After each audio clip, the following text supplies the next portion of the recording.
Fala galera, aqui é o professor Bruno Castelo da Costa. Hoje a gente vai entrevistar aqui a lenda do esporte mundial do bodyboard, pioneiríssimo nas Américas, Marcos Carl Kung. Fala aí, Kung, beleza? Beleza, bom dia a todos. Então, Kung, dentro da linha de pesquisa do Surfing Pedagogy, eu vou pedir para você falar um pouquinho sobre o papel que a gente acredita o bodyboard ter desempenhado, o papel pedagógico na transição para o surf de prancha.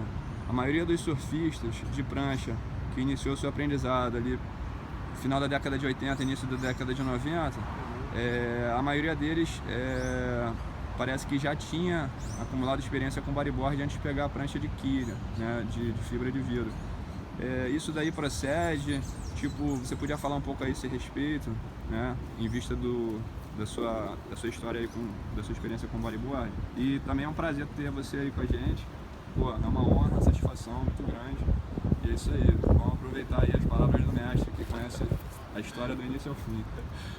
Bom, Bruno, galera, é isso mesmo, Bruno. Na verdade, assim, o esporte ele foi criado na década de 70, em 71, pelo Tom Mori, que criou a marca, Mori Bug na época, e se transformou num fenômeno mundial, inclusive aqui no Brasil.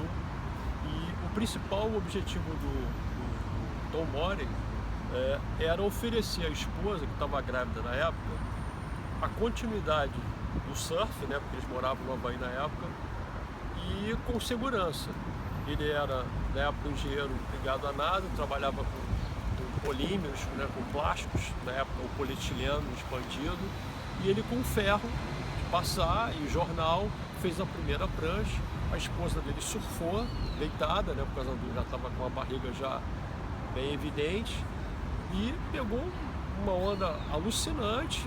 Os dois ficaram apaixonados pelaquela prancha, por aquele objeto, e daí nasceu o bodyboard. Ele criou a marca dele, foi para o continente, para a Califórnia. Lá ele desenvolveu a tecnologia com outros parceiros, todos surfistas, e na sequência veio a venda da tecnologia e do know-how de fabricação para uma grande empresa multinacional na área de brinquedos, que daí popularizou o esporte e chegou no Brasil com força.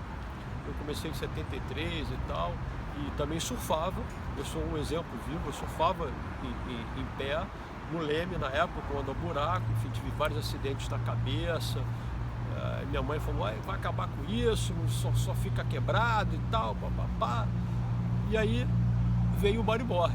Eu comecei a fazer a transição do surf em pé para o bodyboard.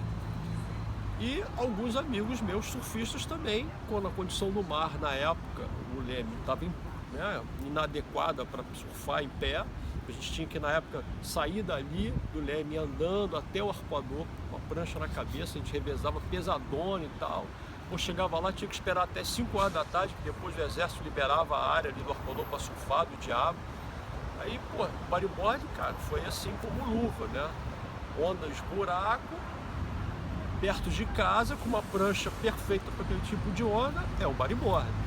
Então, assim, houve a transição natural da galera que já surfava com uma prancha adequada para determinado tipo de onda, a segurança, e depois essa transição, quando na época que o boom do esporte, o bodyboard, passou, principalmente aqui na década de 80, uma coisa legal para frisar é que aqui no Brasil, quando a gente criou a associação, lancei a associação com os amigos e tal, em 84, quando foi exatamente, coincidiu com a Mori Bug ser licenciada aqui no Brasil pela Clarkfon, já tinha um contato com o pessoal lá de fora, com a própria Mori Bug, com a expansão do esporte.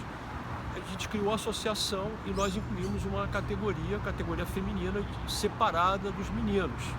Homens e mulheres tinham categorias distintas, o que não acontecia nos Estados Unidos e no Havaí. E aí isso fez com que realmente, vamos dizer assim, a gente seguisse a principal ideia do Tom Mori, que era fazer um esporte para todos, democrático, homens e mulheres, e com segurança e, obviamente, com prazer, com diversão, que esse é o objetivo maior de quem surfa. Então, posterior a essa fase inicial, houve, com a popularidade do esporte bodyboard caiu, o surf começou a ter uma ascensão maior e muitos surfistas já com uma base, né, de conhecimento do mar, de noções fundamentais, né, vala, banco de areia, por onde entra, por onde sai, corrente, direção do vento, direção da corrente, já tinham adquirido essa experiência com o bodyboard. Quem não surfava antes, né, adquiriu isso com o bodyboard, e com o declínio da popularidade do bodyboard, uma transição natural foi para o surf em pé, ou alguns até retornando para o surf em pé. Então, o bodyboard em si, nesse período, finalzinho da década de 80, início da década de 90, ele foi fundamental para estabelecer um degrau para quem queria continuar surfando, né, migrando aí do bodyboard para o surf, e vice-versa, né? Quer dizer assim, o bodyboard, por essa característica de ter uma prancha macia, flexível, segura, te dá menos um obstáculo, né? Então isso tudo foi um elemento favorável. E aí, para finalizar tudo isso, quer dizer, hoje as escolas de surf, praticamente aqui no Brasil, aqui no Rio de Janeiro, quando a gente fundou a associação das escolas de surf, aí lê-se todas as modalidades de surf, bodyboard, longboard e a prancha normal. Um dos requisitos principais é ter a prancha macia, o softboard, porque justamente com essa característica do material, o praticante, o estreante, ele pode surfar em pé com uma prancha com as mesmas características de uma prancha de bodyboard sem se machucar. E aí, no momento que ele tiver mais habilidade, mais experiência, ele pode fazer a transição para a prancha de surf normal, que é feita de fibra de vidro e tal, e que obviamente é mais agressiva em termos de lesões e tal. Então eu acho que o bodyboard ele veio para implantar um conceito muito importante, né, que é a segurança, prazer e também um estágio dentro do surf, também como um outro produto, que é o softboard, para você poder trazer mais gente para dentro da água, popularizar os esportes.